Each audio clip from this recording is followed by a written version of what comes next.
வாழ்க வளமுடன். இயற்கையை நியதி பார்க்கும் அன்பு உள்ளங்களுக்கு எனது நன்றி.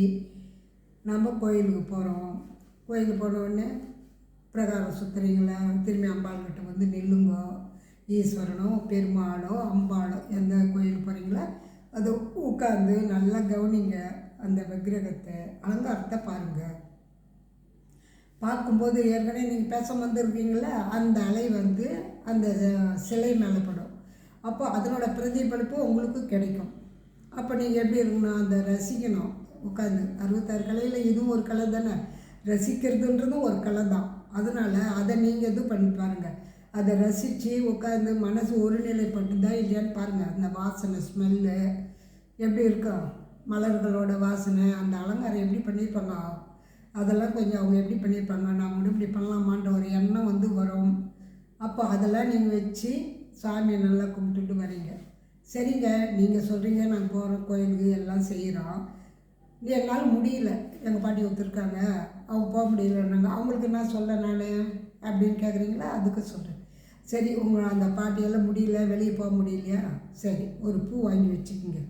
பூ வாங்கி வச்சிங்கன்னு வாசலில் பஜனுக்கு பாடிட்டு வருவாங்கள்ல, வரும்போது அந்த பிள்ளைங்களுக்கு பெண் பிள்ளைங்க வரல, அதுங்களுக்கு ஒரு ஏர்பென் வாங்கி வச்சுங்க. ஒரு சாமந்தி பூ வாங்கி வச்சு, சீப் அண்ட் பெஸ்ட்டு தானே, அது கூட வாங்க முடியாது, ஆள் இருக்க மாட்டாங்க. அதனால் அது வந்து அவங்க உங்களால் முடிஞ்சு டெய்லி கொடுக்க வேணாம், ஒரு நாள் அந்த பிள்ளைங்களை கூப்பிட்டு அதுங்களுக்கு அது மாதிரி வச்சு விடுங்க.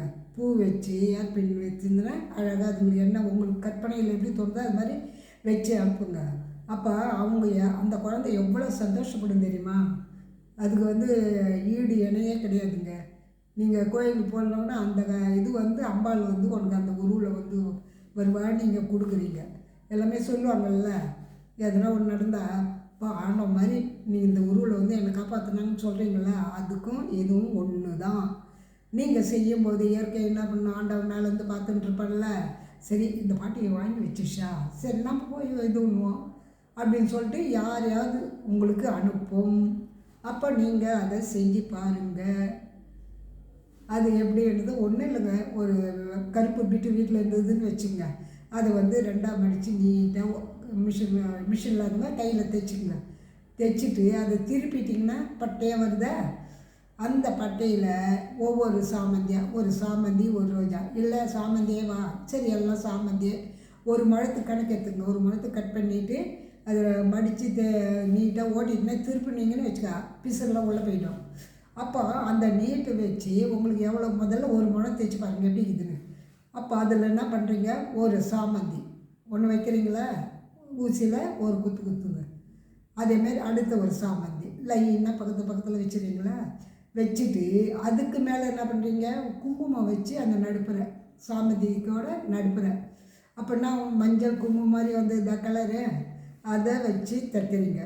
தைச்சிட்டு இந்த மேலே 2 சைடு இருக்குல்ல, அந்த 2 சைட்லேயும் ஒரு ஊசி எடுத்து ஒரு திக்காக ஒரு நூல் எடுத்து 2 பக்கம் தனியாக முடி போட்டு தனியாக வச்சுருங்க. இந்த பக்கம் ஒன்று அந்த பக்கம் ஒன்று, எவ்வளோ ஒரு ஜான் நூல் வச்சு இது பண்ணிவிடுங்க, ஜாயின் பண்ணி வச்சுருங்க. அப்போ நீங்கள் எடுக்கும்போது 2 பக்கம் எடுக்கிறீங்களா, இந்த 2 பக்கம் எடுக்கும்போது என்ன வரும், அப்படியே எடுத்து பிள்ளைங்களுக்கு கட்டலாம். அவங்க தலையே இருந்தால் கூட பரவாயில்ல, என்ன பூ வச்சுருந்தா கூட உங்கள் பூ வச்சுட்டு ஏர்பின் குத்திட்டு இதை எடுத்து போய் ஜாயின் பண்ணி அப்படி வைங்க. அப்போ அங்கேருந்து அழகாக தொங்கும்ல, அப்போ எப்படி இருக்கான், முதல்ல 3 பூ வச்சுருங்க, சைடு மேலே 3 பூ வச்சுருங்க. 3 பூ வச்சுட்டு அப்புறம் அந்த 3 பூவில் ஏர்பின் 3த்துக்கும் தனித்தனியாக குத்திடுங்க. அப்புறம் இந்த கயிறு எடுத்துமே அதை ஜாயின் பண்ணுறது, அந்த கயிறு மேலே அதில் ஒரு 2 ஏர்பின் குத்திட்டுனா ஆடாது, இறங்காது, ஒன்றும் பண்ணாது. அதே போல் கீழே காலியாக இருக்கல, அது ஆடல. அப்போது அதை என்ன பண்ணுறீங்க, கீழே ஒரு நூல் அதே மாதிரி கட்டிட்டு கீழே அடியில் அது கட்டிடுங்க குழந்தைங்களுக்கு. அப்போ ஜடை தைச்ச ஆண்டாளுக்கு ஜடை தைச்ச மாதிரியே இருந்தால் இல்லையா, உங்களுக்கு ஒரு கற்பனையில் பாருங்கள். அப்போ நீங்கள் சாமி எவ்வளோ சந்தோஷப்படும். நீங்கள் அது போட்டுன்னு போகும்போது வழியிலலாம் அந்த பொண்ணு அழகாக ஜடை தைச்சிருந்தா, யார் தைச்சாங்க அப்படின்ற மாதிரி இருக்கும். அந்த பொண்ணு வீட்டில் எதுவுமே காமிச்சு பக்கத்தில் காமிச்சு எல்லாருக்கும் எவ்வளோ சொல்ல, யார் பார்த்து வச்சுது நல்லா இருந்த, எப்படி முன்னாடி சொல்லி வச்சேன் நான், இல்லை அவங்க தான் பாட்டிமா, எனக்கு திடீர்னு போனேன் வாசலில் போகும்போது அவங்க எனக்கு வச்சு விட்டாங்க, எப்படி இது அப்படின்னு அது ஆட்டி ஆட்டி பார்க்கும். பிள்ளைங்களாம் எப்பவுமே பிள்ளைங்க வந்து இது தானே பெண் பிள்ளைங்க வந்து என்ன பண்ணாங்க, ஒரு பூ வச்சால கண்ணாடி முன்னாடி நின்னு இப்படி அப்படி பார்க்கும். அப்போது பார்க்க சொல்ல அந்த சந்தோஷங்கிறது பாரு, அதுக்கு ஈடு இணையே கிடையாதுங்க. நான் என்ன சொல்கிறேன், அதனோட எத்தனை பேர் அதை பார்த்து சந்தோஷப்படுவாங்க. அது மொத்த புண்ணிய அக்கௌண்ட்டில் உங்களுக்கு வருமா இல்லையா? அப்போ உட்காந்துருந்தே அம்பாள் நீங்கள் வீட்டில் வர விஷயம் மாதிரி இடம்ல மனசு இருந்தால் மார்க்கம் உண்டு. அது மாதிரி நீங்கள் செஞ்சு பாருங்கள் எப்படி இருக்குதுன்னு. வேணும்னா நாளைக்கு வந்து இந்த ஜடை தைக்கிறத காமிக்கிறேன். சிம்பிள், ஹை லெவலையும் காமிக்கிறேன், லோ லெவலையும் காமிக்கிறேன். ஏன்னா வசதிக்கு ஏற்ற மாதிரி தானே எல்லாமே. எல்லார்ட்டையும் வசதி இருக்க இருந்தால் கூட அந்த நேரத்துக்கு எல்லாம் கிடைக்கணும்ல, போய் வாங்கி வரதுக்கு ஆள் வரணும்ல.